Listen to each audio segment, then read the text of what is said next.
right, so Cain and myself are back now with Coach's Combat Corner. I know we took last week off due to a lot of events that were going on, but myself and Cain are here now because Coach Hav is overseas doing Coach Hav things. Yes. So the big fight that we missed was Leon Edwards and Usman. Leon Edwards and Usman. Did you watch? So I ended up seeing it afterwards. The thing that I saw most, what Edwards was doing, which I thought was really good, he was more relaxed. Yes. Like in the striking, he was just on another level. And that's what I try to emphasize to everyone, like in the gym, like to be relaxed when you're throwing. Like you have to be. Your body has to be. Number one, you're not telegraphing. Number two, you're not getting your muscles tired. You're letting your body mechanics do all the work. And it's coming out of nowhere. Like you one day, one minute you relax, and then all of a sudden, punches thrown at you. So it's very deceiving, like coming at you. I saw Edwards doing that the whole time. He's very relaxed with his stand up. And another big thing that he was doing, he was throwing when they would get close to the distance. Like Usman would come in, and it would almost be all the time where Edwards would throw kicks when he was in kicking range, and then when Usman got a little closer in punching range, Edwards was always throwing first, like throwing nice and light and throwing something. But it was hard to tell where they were coming from because how relaxed he was. But I teach this a lot. There's that punching range that you get to, and it's up to you to find it, or you already know what it is, like depending on who you're fighting. But when you get there, you're doing something. You're not sitting there.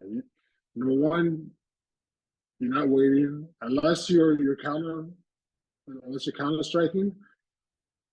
You're moving your head, moving to the side, or attacking. Meaning you're throwing first. So when you get there, it's like there's no turning back.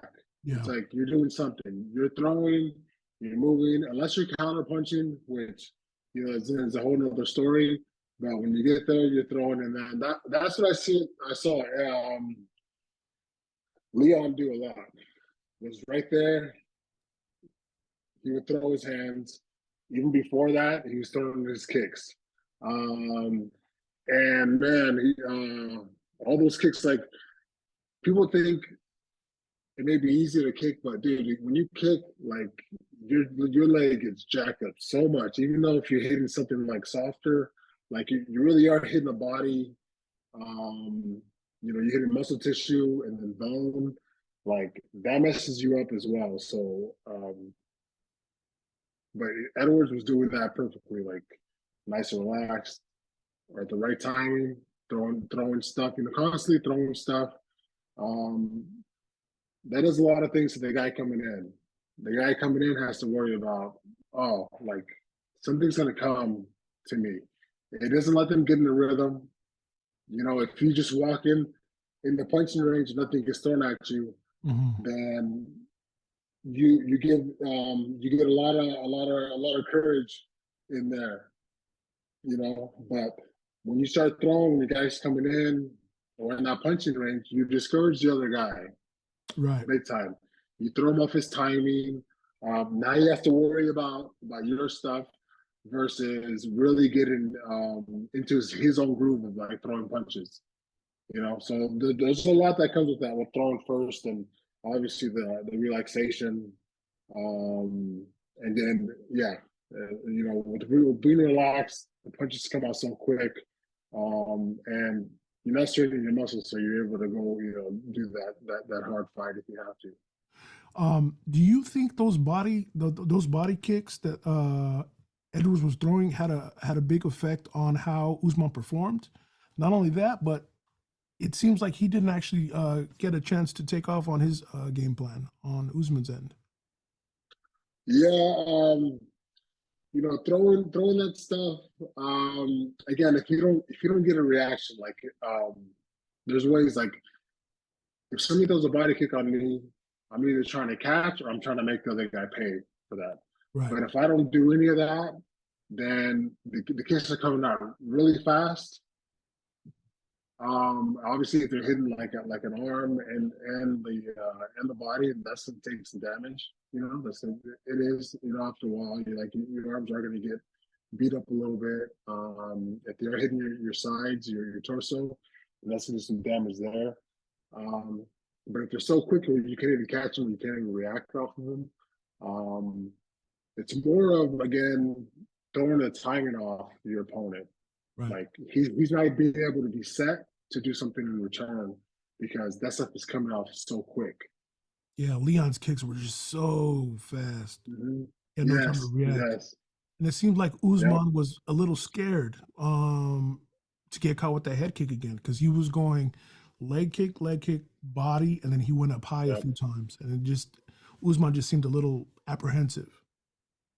Yeah, that's a good game plan, you know. It's a lot of psychology based in that as well. Like you throw in a lot of kicks either to the leg or to the body, boom, boom, boom. And once they start hurting, you know, the guy's like, okay, now I really gotta block this one. If it does come to my body, then that lowers the hand a little bit to get the head. Even the head exposed a little bit. Yeah, that's a good it's good game planning right there, you know, as well, trying to get that high kick again.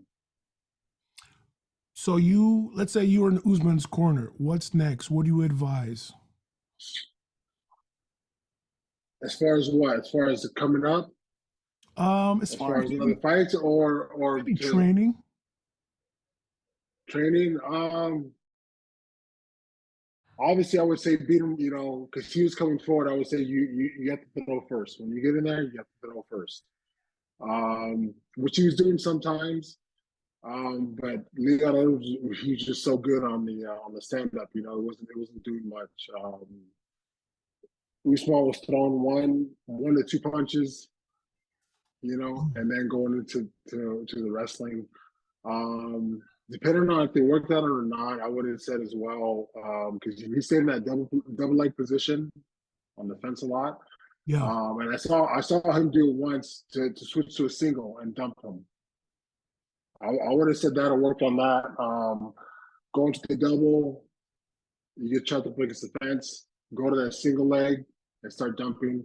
The double leg is so hard. You really have to, like, number one, lock your hands underneath the other guy's butt. Like that's where you need to get it. Or underneath the kneecaps, like ideal.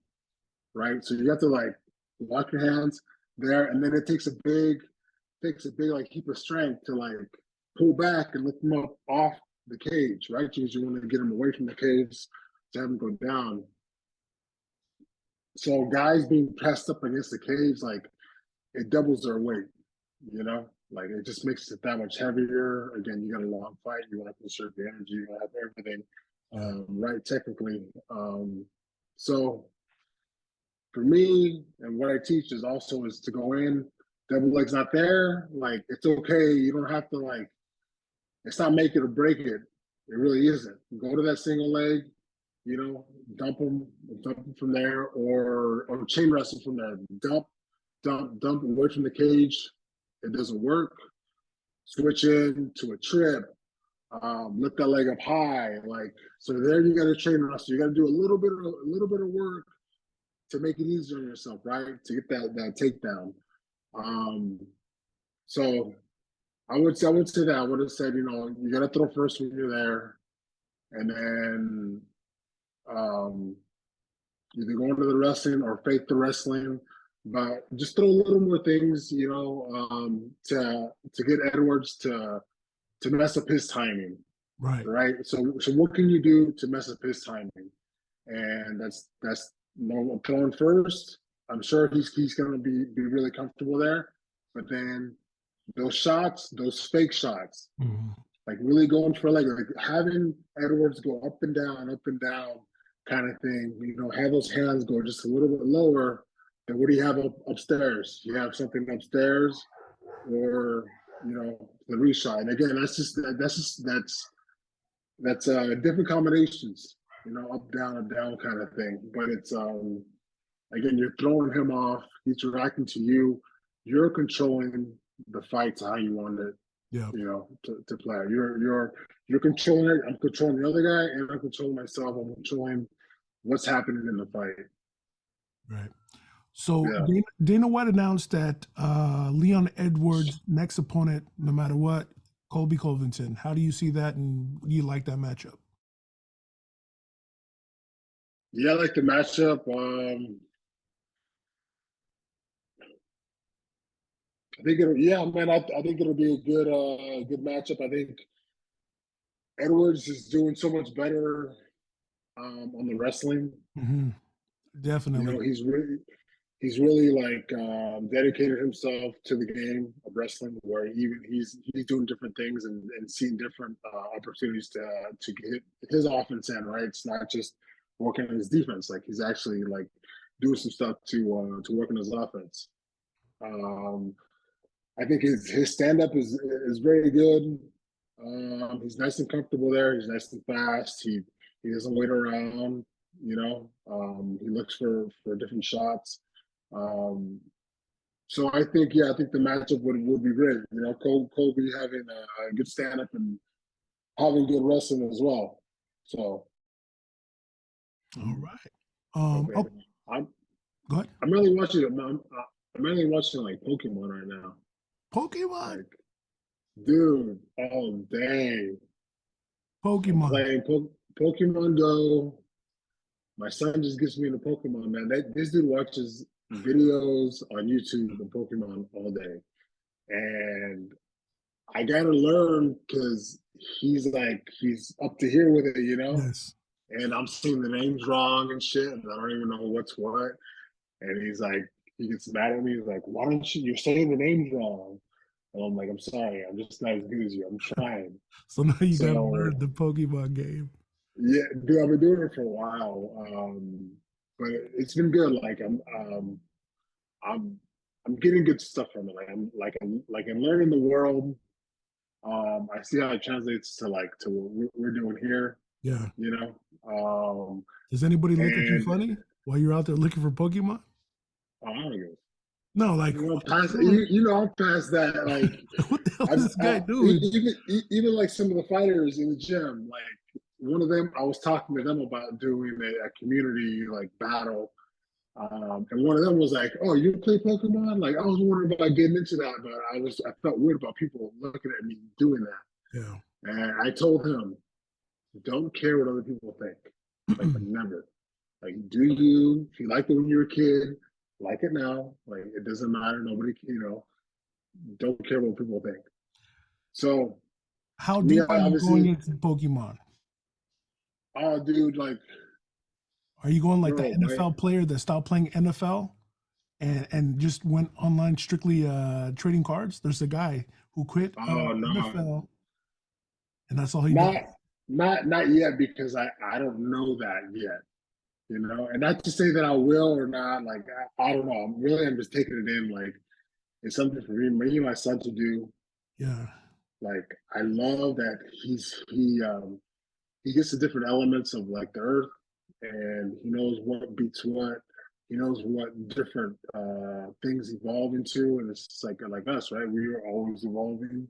Um, Blake so Martinez, okay, 21 years old, retired from the no NFL, man, buys and sells Pokemon cards. dude, it's a big again, like whatever you're into, like do it. Obviously, like um, but Pokemon has it's a gigantic world of like really of knowledge. Like if you want to like everything you can apply to what you're doing on this earth, no matter what you're doing. Like if you have a passion for something, there's a way you can apply it, to what we're doing. There you go. And I'm like, dude, my son watches like YouTube videos all day. Like so, it's knowing different people. So I'm trying to get as much knowledge as I can. So that's what I'm doing with him. Yeah, Nice. yeah, You learn something every day, see? yeah. All right. So, Kane, I also know that you were heavily watching the NCAA tourney. I did. Yeah, watched the NCAA's, the college wrestling national. The the college nationals.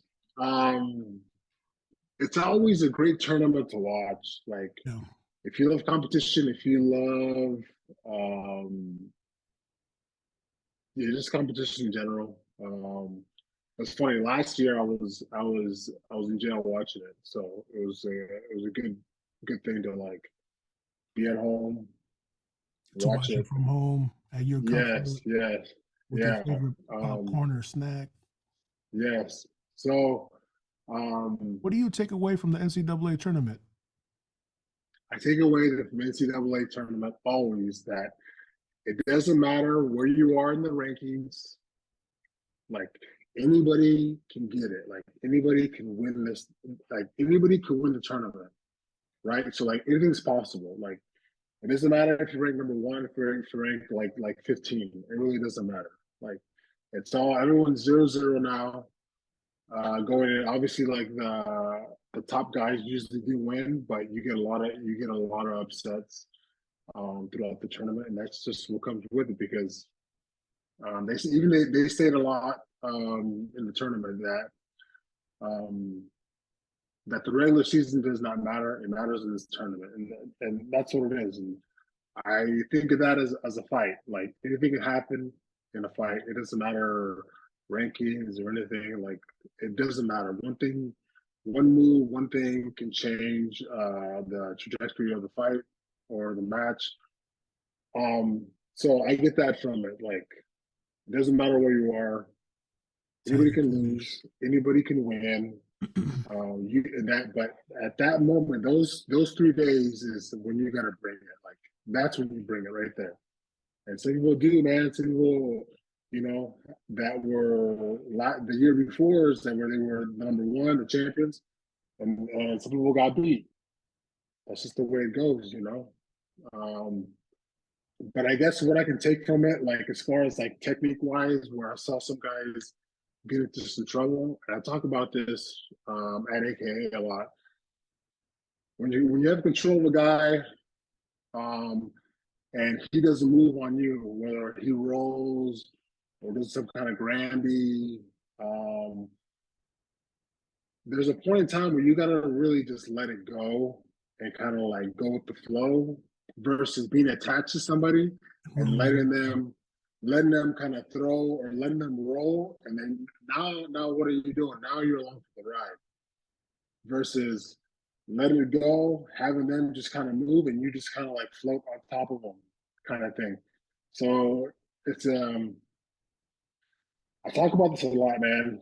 When we get in on a single leg, like, and I try to have everybody in good position. That means head up, as if we're squatting. Like, I want a single leg like that.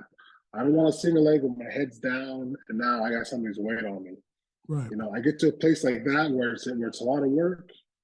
I'm carrying a lot of weight. I'll like just let it go, right? Because where are you if you let it go? Not both of you are standing, Right. right? So it's really realizing to like let go of a little bit to keep yourself in a better position. Um, let go so you don't have to go with the person. So there's a lot of different positions that we discussed that you really do have to like really realize like now it's time for me to let go and just kind of react. And if it has to be, then we just both stand up versus getting rolled or something and then being attached to somebody and Then now all of you're a sudden along you're for in the a bad ride. position. Now you're in a scramble. Now who's gonna win? Who's gonna be in the top position? Like, who knows, right? Yeah. I've seen you Yeah. actually go with this. I've seen you actually train this with Jerron Wynn when he was gonna fight. I think Phil Halls, and you guys were heavily wrestling, and you just told him just let it Mhm. go, just let it go with the Granby rolls. Yeah. Yeah. With the stand up, it's just it makes it easier because you have the punching, right? So you punch, obviously, hopefully their hands come up. If they Right. don't, then you're connecting. So you have to throw hard and throw to where the guy's even like reacting. Now his hands come up.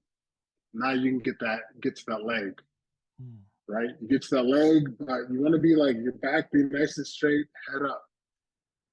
Once you're like this, now I'm carrying your weight. Now I got some work to do, right? How much work you want to put in to get this takedown versus like have it be just so technically sound that you don't have to work as hard and you get the same result. Gotcha. Right. And if you know like the work seems really hard and you don't want to do that yet, or you get a long fight, you don't want to do that for the whole fight, or if you're just tired already and you don't want to like put in the extra effort, like because you're already in that position, it's okay to let it go. Let it go. And what does that do? Now you're both standing, right? If you But have a chance now to reset. But now the guy has in his head, okay, he has a shot now. Like I know he has. So now you can start adding the fake to the shot, try to get those hands down, and then that'll open up your stand up. Nice. So you're really not doing much, but you're making your opponent react to what you're doing. And even if I'm not that good of a striker as my opponent, but if I'm making his put his hands down just a little bit, like that's Just gonna be making my it. striking up. Yeah, yeah. And then if he doesn't react to the shot, his hands stay here, well then the shot's there. You're just hitting a reshot. So you always have an option. Cool. And then, of Yeah. course, you weren't with us the week prior because you were out racing. You were off-road Yes. racing. Yeah. So I raced in the mid 400. I raced for Oak Grove Technologies. So actually, Oak Grove Technologies was my first sponsor ever in the UFC. So my first fight in the UFC, they sponsored me. Technology. Yeah, yeah. So the guy, my good buddy, Mike Ross, took me out there and asked if I wanted to race a long time ago, and I was like, yeah, yeah. I'm down. You're hooked. The first year I did it, dude, I got beat up in that car so bad. Like I was like, this is worse than a fight. Like you just get shaken up in the car so much that you can only push the gas as much as you can like take physically, right? But you can't take it physically like enough, then you gotta like let off. You really do. You have to like go a little slower so you can take it because it just shakes the crap out of you. Like that's all it does, And right? how long is this race? So it's a mid 400, it's 400 miles. We do by laps. So each lap is about 120, 130 miles through the desert, through the Nevada desert. So these Like cars 20 don't have minutes. AC. Well, we wear helmets. And it was nice outside, anyways. But we wear helmets, and then in our helmet, there's air blowing in our helmets, and we have our radios on as well, so we can communicate with the co-driver. So And your um, co-driver was Chuck Liddell. my co-driver was Chuck Liddell. I wasn't sure if he was going to make it or not. Like it was a thing. Like he's on his way. We just don't know if he's going to be here on time. And so we had our team members of the car go out first, right? So we wait. It's probably like 2 hour, 3 hour wait till they do a whole lap. But all the cars start coming in, and our guys don't come in yet. Oh, So we heard that they had a flat tire, got some issues with the flat tire. I was like, okay. So when you're out there alone, man, you got to change your own stuff, like, and nobody can help you. You know, you're like, it's up to you to do it. Get back on the road. So it took them a while. They probably came in like maybe 4 or 5 hours, like after the first lap. So they came in for a while. So I'm like, okay, I haven't raced in a while. This means there's no pressure, like we're already really behind. Just make some good time, have fun. So Chuck came in. We got dressed in our race suits and stuff, man. and this is Finally Chuck's came first in. time? I think this was Chuck's first time at the race. Yes, yes. Okay. And he asked if I was driving the whole way, and I was like, yeah. I was like, yeah, but do you want to drive? Like, I'll switch if you want to. Okay. And he's like, no, it'll be good. I asked him if he got car sick. Last year, the co-driver got car sick, started throwing up like in the cars Oh, we're racing. gosh. Yeah, yeah, yeah. So I was like, I can't do this. I gotta keep going. I can't so. We get in, dude. We start driving. We're doing well. I'm getting pretty good. Getting a good rhythm going, good time going. Hit one bush once, and I was on Chuck's side, so he's like a bush in his lap. He's filming the whole time, and me and him aren't even talking. It's just more like keep going, we're good, kind of thing. And then I would say close to the middle of the end of the race, I hit this bump where we went sideways. And then I caught it. We're in these buggies. There's buggies with super big suspension and everything. But I hit this bump, we went sideways. I caught it, I saved it. We were good. And then for some miles, I felt something wrong in the back. I hit the gas, and I would start the tail end would start sliding a little bit. So it was loose. The rear end was loose. Something was loose back there. I was like, hey, it doesn't feel right when I hit the gas. It just doesn't go straight. Doing that for a while, a couple miles like that. And then all of a sudden it was hit the gas, and there was nothing back there. I'm like, okay, I think it's time to pull over, time to check this out. I pull over as much as I can in the sand. Is my cat here.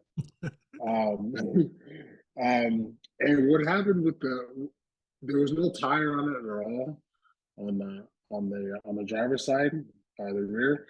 There was the lip of the rim had come off as well. So we went down so we were racing this for a while. Yeah, the lip of the rim was actually off as well. And that was all the way in the sand. Okay, we gotta find a way to change this stuff, and get back as soon as possible. So I put a jack underneath the suspension, they gave us the shitty jacks too. I was like, man, this is this is not race jacks. It's okay, this is kind of crappy stuff, but whatever, we'll make it work. Only a jack to do this, or one to turn it. They even had a gun, but the gun wasn't strong enough to jack up the car. Oh, okay, to jack it up. I'm like, this is gonna take some time. So I put it underneath the arm of the suspension where the tire is connected to. Yep. I put it underneath that jack. I jacked it up only a little bit because the sand kept putting the jack down. Right, so I can only jack it up just a little bit. I'm like, okay, this is as far as it's gonna jack up right now, and that's it. Oh, let me put this cat out. I put the jack underneath the arm, the suspension, only enough where it wasn't moving anymore. Okay, this is it. There's no shovel in there. I found a rock like this, and I'm like, fuck. I'm like, whatever. I just have to dig. I gotta dig enough dirt out to get the new wheel and the tire on. Right. Oh, okay, I get you. So it needs to be a big crater. Yep. And I'm like, Chuck's there, and man, I'm like, I can't stop. I can't give up. I can't have Chuck do it. I can't tell him, hey, do you want to dig? No. I need to do this, right? I got us this mess. I got to get us out. I got to make this work. So I dug for a while, dude. It was just kept digging. This rock got heavy. Just kept digging. Finally got off enough room where I thought I could do it, Put the tire and the wheel on. I was able to get 3 lug nuts in on the fresh tire, but then the tire still was like this. And the dirt that I cleaned out was straight down. And the jack was right there. So I'm like, I can't dig any more out. Because if I do, the jack's gonna fall. The car's gonna fall, and now we're back at square one. So it was just and the jack was moving all the way up the arm as well. It's just the way it was working. So that I only had this much more room before the jack moved, and then the car would just fall again. So I was like, okay, I put 3 lug nuts in, and I was like, okay, how am I gonna get the rest in, like make it nice and flush? I thought, all right, what if, like, I was going through all these scenarios, right, just problem solving the whole time. I was like, what if I get in the car, I go hit it first, and just spin the tires a little bit, maybe that'll like get it in there. You know, I was like, I don't know, but I did that. It worked. Damn. Yes, I was like, oh, thank you, like, thank you for everything. Like, let me put these rests in. Dude, I tightened everything up. This car had no reverse, so we were still stuck. No reverse. I tried to get on first. No. So me and Chuck had to like dig out a little bit of the dirt from the rear tires in the front. We dug out just enough. I rocked the car back like first neutral, got it out. Like it took us maybe an hour and a half. Like Oh man. it was a lot. It was a lot of work to dig and like I tried 2 different jacks that they gave me. So it was like I kept moving, you know, I kept doing stuff and kept trying stuff, but it took a lot of time and it was a lot of work, you know, and it was a lot of like I can't do any more or the car's gonna fall. Like so there was so much into it. But we finally got it out. As soon as we get it out, somebody from my team comes up. Like like as soon as we get it out, they come up and then they're like, hey, you guys need help? We're like, no, we just got it done. We just got it out. Thank you. Like and we ended up finishing the race from there. Like we ended up finishing the race. But in those situations, like it's almost like yes, you can just give up, right? You can just Yeah. like say, yeah, like we're done with the race. Like we weren't even like gonna place or anything. Like we're just done, you know, kind of thing. And wait for somebody to come pick us up, and it'll probably be like 2 or 3 hours, maybe 4 hours. Jeez. Um, or you can keep working. Like you're never just done, right? You always have options. If you keep working just little by little, the outcome will give you what you want. Yep. And it did. And it did. And I was very close to like yes, the jack was in the fall and having like I'll do that all over again. But man, I was just so happy at just that one moment. Like I kept working. Like I didn't let Chuck like dig out, like, I had to do it. I had to get us out. I got us in here. Let me do it. Let me get us out. And we did. We finished it. And I felt so accomplished, like just from that. Like that moment was what I needed. Like it took a lot out of me, but I was so happy that I did it all. That was it. That we did it. Yeah, yeah. We ended up finishing the race What'd you in the middle place? of the night. Dude, I don't even know what place but we crossed it. We crossed the finish line. Like we That's all finished the that race. matters. We crossed. Like we already messed up from the get go, Yeah. and for me doing that, like even more, like there's no way unless everybody is completely out of the race as well. So like that was on my mind. My mind was just finishing on our own and driving her home, and we Nice. did. Yeah, yeah, yeah. Cool, So. man. What's the next Mm-hmm. one?